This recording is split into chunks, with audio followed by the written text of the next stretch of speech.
The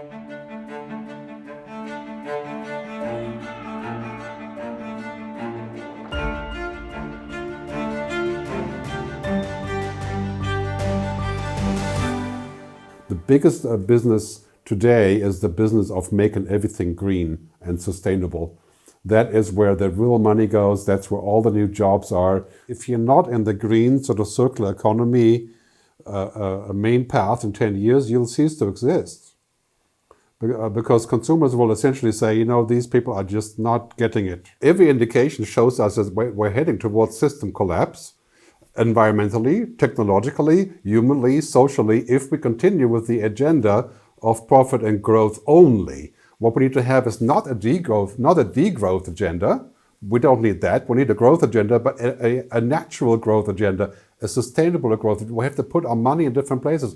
We have enough money, we have enough science, we have enough technology to solve the problem, but we have to apply it in good policy. Preventing pollution and also making things more efficient. We could basically save 50% of CO2 by just making things more efficient. Right? And that is a great argument, of course, for technology.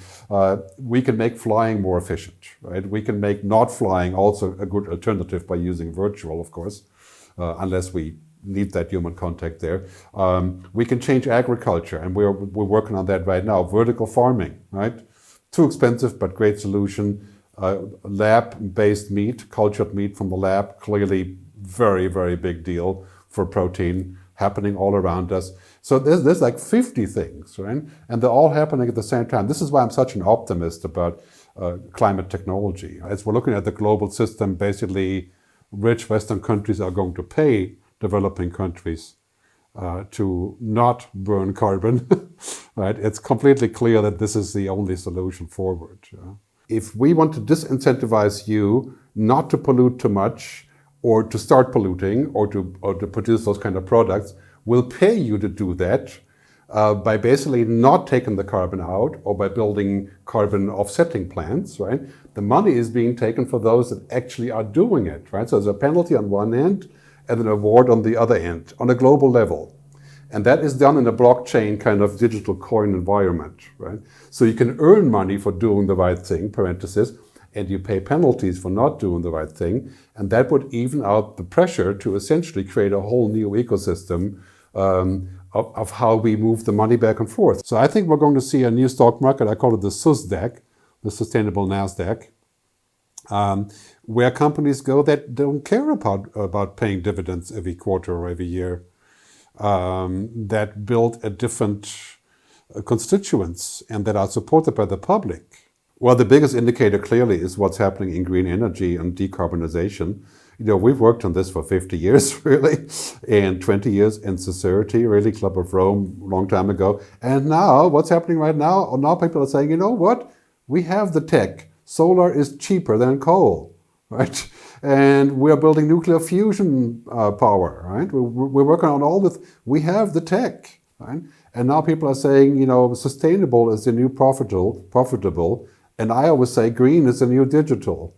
Right? So in a very short time, the last 3 years, there's this fundamental shift of saying, yes, we can do this. Yes, we can have a benefit. Hundreds of millions of people will work in this new industry, the green industry, right? And yes, we can print the money and use it wisely, like we did with COVID, right? And I can guarantee you in 20 years, this problem is solved in the sense of, up to 2 degrees warming will occur. But I think we can limit it there, and then we can actually work to recreate a proper atmosphere, right? To take the CO2, we can solve this problem. We will not solve climate change unless we solve capitalism, right? Because the business of doing not so good things is making a lot of money.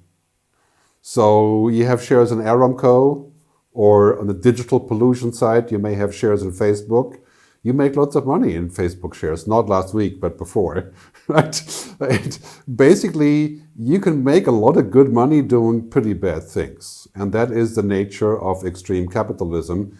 In other words, it's not good to do, but it makes money and it makes jobs, right? So straight ahead, right? Genetic engineering, brain uploading, cryonics, and so on. It just, metaverse, it will make lots of money, but people will suffer from it. So unless we fix the underlying logic, which is to say that profit and growth beats anything else, we're not going to solve climate change. Right? We're just not, because motivation is missing. If you have enough incentive, which is public pressure, right, the Gandhi moment, basically, right, and money shifting like it is right now, and a new business forming that promises, the World Economic Forum says, 360 million new jobs in the next 20 years, right? Then I think you have all the makings of the golden years, basically, right? The next iteration of the digital revolution is the green revolution.